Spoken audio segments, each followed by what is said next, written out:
Breaking news. A single announcement from Honda has shaken the entire U.S. motorcycle industry to its core. Harley-Davidson, Indian, every American brand, none are safe. And the most shocking part? It's what happens at the end. Stay with me, because you'll want to see this. Riders blindsided. Honda didn't just launch a bike, they tore up the American biker's family tree. For more than a century, riders across the United States have measured freedom in steel and chrome. The heavyweight cruiser was never just a machine. It was a ritual, a bond, and a promise that if you rolled the throttle wide open, the road would give you back a piece of your soul. And then, almost overnight, Honda unveiled the CRF 300 Rally, a dual-sport adventure bike priced at barely $6,500, weighing a lean 153 kilograms, and built to take a pounding on back roads or city streets alike. Riders stared at the spec sheets and at each other, and the same thought echoed in garages, in bars, and on internet forums. This little red machine could erase a century of American tradition. The emotional blow was sharper than any technical detail. Riders had always been told bigger was better. Engines measured in cubic inches, not cubic centimeters. Motorcycles meant to rumble, not whisper. Yet here came a lightweight machine that promised freedom without the baggage. Younger riders saw a bike they could actually afford, one they could pick up if it tipped over, one they could ride daily without burning a hole in their wallets.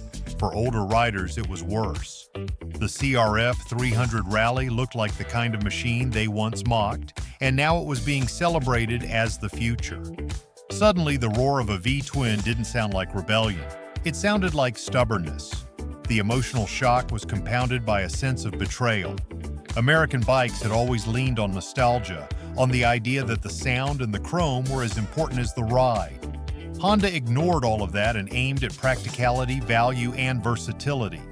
The result? A quiet but devastating message. Heritage was optional. Riders who had sworn loyalty to domestic brands now faced a cruel choice. Cling to the old myths, or admit that the foreign rival had built the bike they secretly wanted. For many, it felt like watching a beloved family heirloom shatter on the floor. The American biker's identity was tied to weight, to noise, to size. The Honda stripped all of that away and replaced it with agility, economy, and modern engineering. Riders didn't just feel shocked. They felt as though their cultural DNA had been rewritten. And yet, beneath the shock, a more technical story was emerging, one that engineers and analysts could not ignore.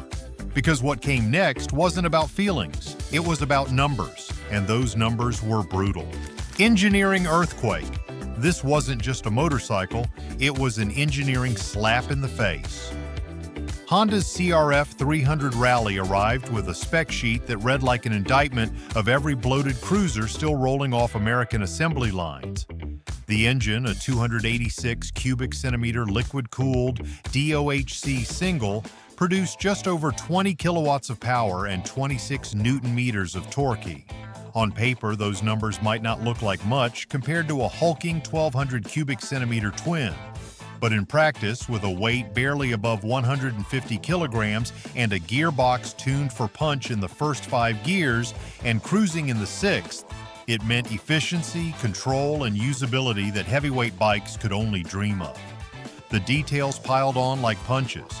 A slipper clutch gave smoother downshifts and reduced fatigue, something absent from many American models even at double the price. The suspension travel was long enough to swallow potholes and off-road bumps with ease. Ground clearance was designed for adventure, not just highway cruising. The Rally wore its Dakar styling proudly, a nod to global competition rather than local nostalgia. And all of it complied with Euro 5 Plus emission standards, meaning Honda built a machine ready for the regulatory future while U.S. brands still fought yesterday's battles. What stunned engineers wasn't just the hardware, it was the philosophy. The CRF 300 Rally wasn't chasing bragging rights or appealing to collectors. It was built for riders who actually needed their bike to do everything. Commute during the week, tackle gravel or dirt on weekends, handle fuel prices that no longer made a 600-pound V-twin viable as a daily driver. The versatility was surgical, as if Honda had studied every weakness of the American market and designed a single bike to exploit them all. The comparison was merciless. A Harley or Indian Cruiser could weigh more than twice as much, cost twice as much, and deliver half the agility. The numbers told a story of obsolescence. American bikes weren't just behind, they were irrelevant to the direction motorcycling was headed. It was like watching a smartphone appear in a world still clutching rotary phones. And while the engineers whispered about obsolescence, another group began to feel the earthquake in their own way. Because specs don't just stay on paper, they change what sits on showroom floors. And in those showrooms, the first cracks were already appearing. If you've been shocked by how this story is unfolding, hit that like button. It lets me know you're with me. And drop a comment below. Do you think Honda just killed the American Cruiser for good, or will Harley fight back? Dealer panic begins. The first casualties weren't riders, they were showrooms. Across the United States, dealership owners began to notice something strange the moment Honda's CRF 300 Rally landed on American soil. The phones lit up, but not with questions about the latest cruiser or touring bike. Customers wanted to know if the lightweight Rally was available, how long the wait list was, and whether financing would make it even easier to walk out the door with one. For dealers who had spent decades pushing heavyweight machines with fat margins, the shift was terrifying. Stock allocations told the same story. American brands were still shipping units that nobody under 40 wanted to buy. Rows of gleaming cruisers sat unsold, their chrome catching fluorescent showroom lights instead of sunlight on the open road. Meanwhile, the Honda allocations were lean, fast, and responsive. Riders who showed up asking for a Rally weren't content with browsing. They placed deposits on the spot.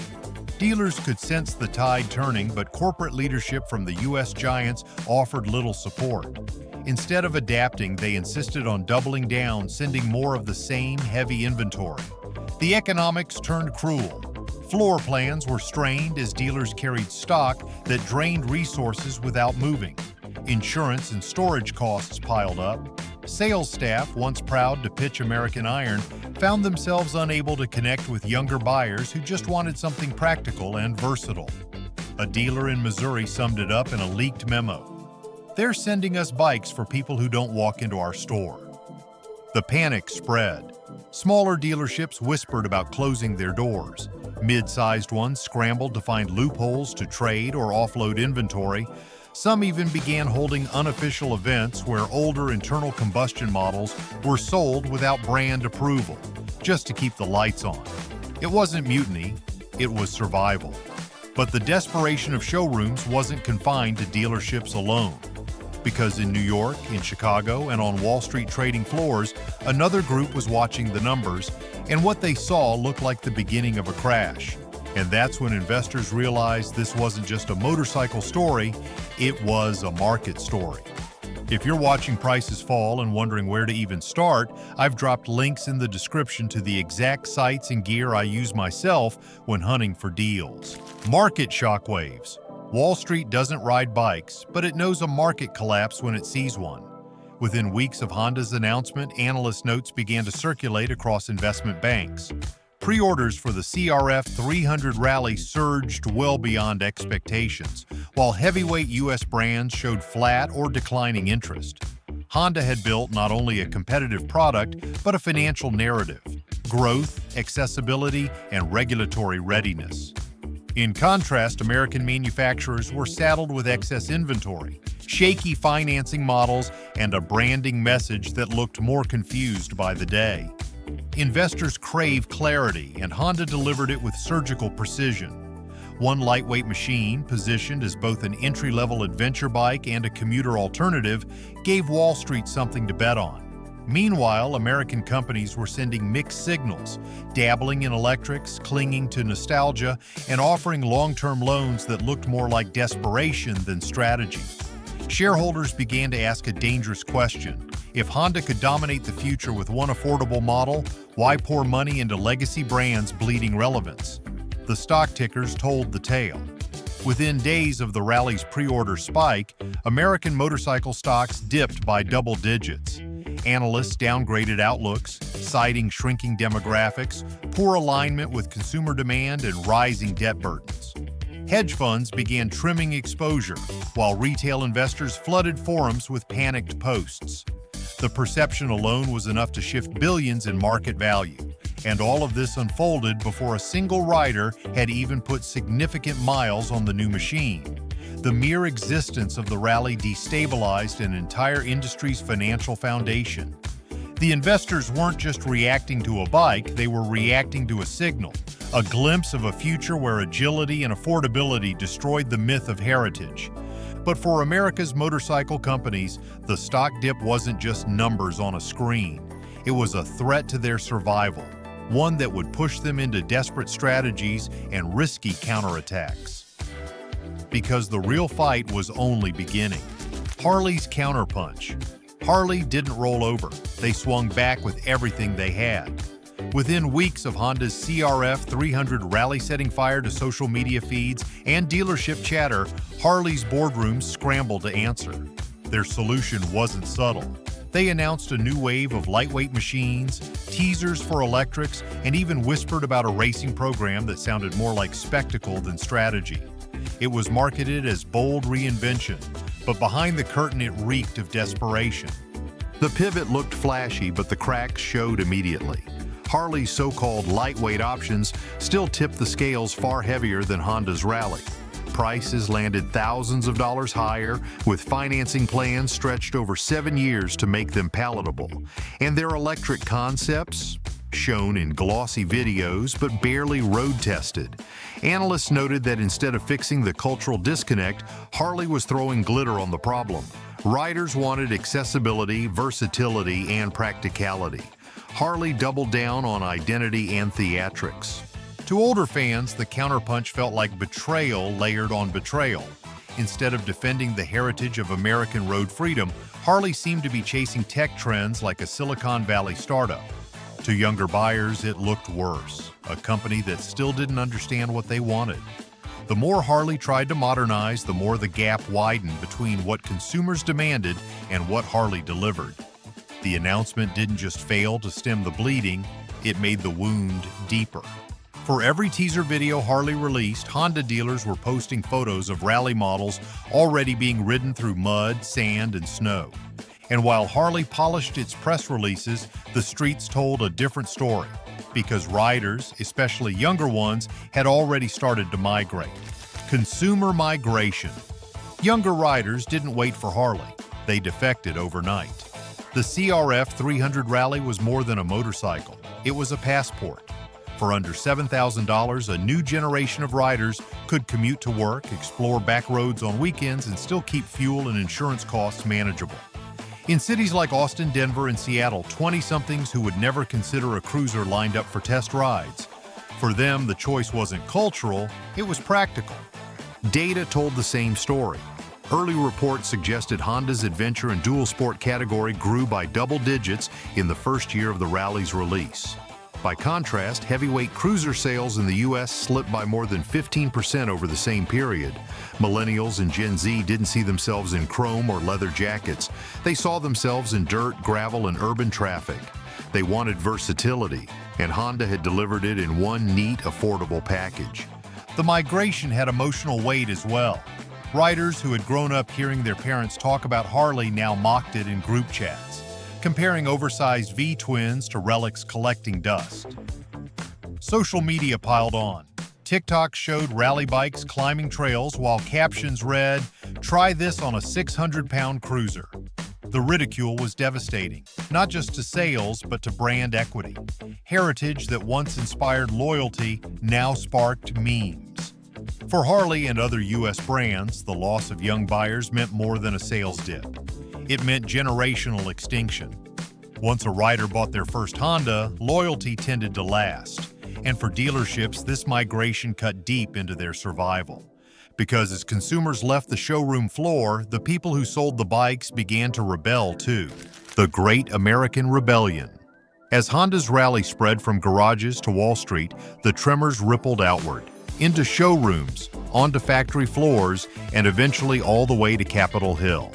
What began as a consumer shock soon grew into a full-scale rebellion that exposed fractures at every level of the American motorcycle industry. It was not a single battle, but a war fought simultaneously by dealers, workers, and politicians, each scrambling to protect their own survival while pointing fingers at everyone else. The first cracks appeared in the dealerships. For decades, these showrooms thrived by selling chrome-heavy cruisers with fat profit margins, machines that embodied a ritual of rebellion and tradition. But when riders lined up for Honda's lean and affordable rally, the showroom floors began to tell a grim new story. Rows of heavyweight machines sat unsold under harsh fluorescent lights, while Honda's lightweight adventure bikes vanished as quickly as they arrived. Younger buyers, many saddled with debt and rising living costs, weren't interested in nostalgia. They wanted practicality, versatility, and price tags that didn't require 7-year loans. Dealers begged corporate leadership for smaller, cheaper models that could compete, but instead they were sent more of the same overstuffed cruisers no one under 40 wanted. The frustration spilled into leaked memos, angry letters, and whispered complaints that corporate leaders were hopelessly out of touch. Some dealers resorted to desperate measures, quietly offloading inventory through unofficial sales or trading machines behind the backs of their parent companies. What looked like mutiny was, in truth, a desperate form of survival. If the dealers felt abandoned, the workers felt outright betrayed. On factory floors in Wisconsin, Pennsylvania, and other historic hubs of American motorcycling, rumors of outsourcing ignited anger that had been simmering for years. Families who had welded frames, stitched seats, and assembled engines for generations suddenly faced the prospect of their livelihoods being shipped abroad. To them, whispers of global mobility partnerships sounded like a death sentence. Union leaders seized the moment, organizing slowdowns, walkouts, and rallies that aligned motorcycle workers with auto and aerospace unions also under pressure from globalization and electrification. The resistance was about more than wages or benefits. It was a fight for identity. To workers, the phrase "Made in America" wasn't just a marketing slogan, it was a promise to their communities and their families. Watching corporate leadership flirt with overseas production felt like betrayal layered on betrayal. As the rebellion spread from showrooms to factories, it inevitably landed in Washington. Motorcycles, once seen as cultural artifacts of freedom and rebellion, were suddenly political weapons. Republicans thundered about foreign betrayal and the decline of American industry, while Democrats blasted corporate executives for failing to adapt, missing opportunities in electrification, and clinging to outdated models. Congressional hearings turned into primetime theater. One lawmaker rode a Harley into a press conference, revving the engine so loudly his words were drowned out. Clips that went viral for all the wrong reasons. Honda engineers testified about efficiency, emissions compliance, and the practical realities of global demand. Theatrics ruled the day while lobbyists swarmed both sides, pushing for tariffs, subsidies, or green energy incentives. Every faction twisted the story to fit its narrative. Honda's rally was either an existential threat to American heritage or a shining example of innovation and the future. Together, these forces, dealers suffocating under unsold stock, workers resisting globalization, and politicians turning motorcycles into stage props, formed a rebellion that the American motorcycle industry could neither control nor appease. The battle was no longer just about machines, chrome, or nostalgia. It was about survival, loyalty, and the very identity of an industry caught between its storied past and an unavoidable future. And into this mess stepped the unions, no longer content to watch from the sidelines. Labor becomes a weapon. While politicians clashed in front of cameras, unions quietly organized the most decisive weapon of all, labor itself. The resistance that had begun with slowdowns now grew into something larger. Coordinated strikes spread across multiple states. Workers demanded not just wage protections, but guarantees that production would remain domestic. They accused corporate leaders of betraying American pride, and they carried their message to the steps of state capitals, drawing crowds that rivaled political rallies. The optics were devastating. On one side, politicians barked about tariffs and trade deals. On the other, blue-collar workers waved picket signs reading, "Keep our bikes American." News cameras preferred the latter. It was raw, emotional, and impossible to spin. Unions leveraged this moment ruthlessly. They allied with auto and steel unions, pushing for legislation that tied subsidies to domestic jobs. They invited politicians to speak at rallies, forcing them to pick sides. Even Trump, despite his nationalist stance, struggled to control the narrative when some workers turned their fury against corporate greed as much as foreign competition. The strikes rippled into supply chains, delaying new models, inflating prices, and amplifying consumer frustration. What began as Honda's breakthrough had spiraled into a national labor crisis. And as unions flexed their muscle, another wave of consequences began forming. Not just in Washington or in factories, but across the world. Global dominoes fall. The CRF 300 rally wasn't just a motorcycle, it was a statement of dominance. And the tremors weren't contained to the United States. In Europe, motorcycle companies that once scoffed at lightweight adventure models suddenly scrambled to retool their factories. German and Italian brands, famous for expensive machines dripping with heritage, were forced into emergency strategy meetings. How could a nimble, affordable dual sport from Japan steal their headlines? In Asia, the reaction was even sharper. Thai factories prepared for record demand, while Indian competitors tried to position themselves as even cheaper alternatives. Companies that had bet everything on small displacement commuter bikes now saw the rally as a template for global expansion. For the first time, Honda's rivals were no longer competing on style or prestige. They were fighting for survival against a motorcycle that combined price, performance, and reliability in a way that shattered conventional categories. The global supply chain bent under pressure. Parts shortages spread as demand for rally components skyrocketed. Even unrelated industries felt the squeeze. Tire manufacturers, steel suppliers, and shipping companies struggled to keep up. What had started as a launch in one niche segment spiraled into a worldwide industrial disruption. And as manufacturers scrambled, governments abroad began to weigh in, desperate not to be left behind. Governments take sides. The shockwaves of the rally reached far beyond corporate boardrooms. European Union officials debated incentives for local manufacturers to counter Honda's surge. Asian nations eager to host more Honda production offered tax breaks and subsidies. In South America, where lightweight adventure bikes were already popular, politicians framed the rally as proof that imported innovation was outpacing domestic efforts. It turned into a geopolitical chess match. Japan celebrated the rally as a triumph of national engineering, a validation of decades spent refining efficiency over brute force. The United States fumed as tariffs and retaliatory policies loomed.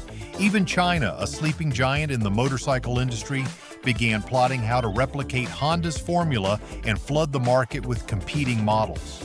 Suddenly, motorcycle policy became a proxy for the larger global fight over trade, technology, and industrial identity. International summits that once fixated on oil or semiconductors now found themselves addressing motorcycles. The absurdity was only matched by the stakes. Whichever bloc mastered this moment could dominate the next decade of transportation trends. And before we dive into the next twist, because trust me, it gets even crazier, make sure you're subscribed with notifications on. That way, you won't miss the updates as this motorcycle war keeps unfolding. Riders left holding the bag. As the rally shockwaves spread, ordinary riders faced a new reality. Prices for American bikes spiked as supply dwindled, while used Harleys and Indians lost value overnight. Financing became harder to secure as lenders reassessed the collapsing market. For riders who had seen their motorcycle as a piece of identity, suddenly that chrome cruiser looked like a financial anchor. Meanwhile, the rally itself became a symbol of division. Younger riders flocked to it, celebrating its versatility and affordability. Older riders, tied to the heritage brands, saw it as an existential threat to their culture. Motorcycle clubs fractured, online forums turned into battlefields, and biker rallies once filled with camaraderie became stages for bitter debates. Consumers felt squeezed in another way too. Parts shortages drove up maintenance costs across the industry. Even riders who never touched a Honda felt the pain of disruption. It wasn't just about brand loyalty anymore. It was about survival in a market torn apart by one company's bold move. And as riders wrestled with this new reality, one haunting question hung in the air. If Honda could dismantle an American icon with a single model, what industry might fall next? I'd love to hear your thoughts. Are you buying into the hype or waiting to see where the market goes? Drop your opinion in the comments. I read every single one. If you got value out of this, make sure to hit that like button. It helps more riders find these updates. And if you want to stay ahead on the latest motorcycle news, gear tips, and real rider insights, don't forget to subscribe and ring the bell so you don't miss the next video. Until then, ride safe, ride smart, and I'll see you in the next one.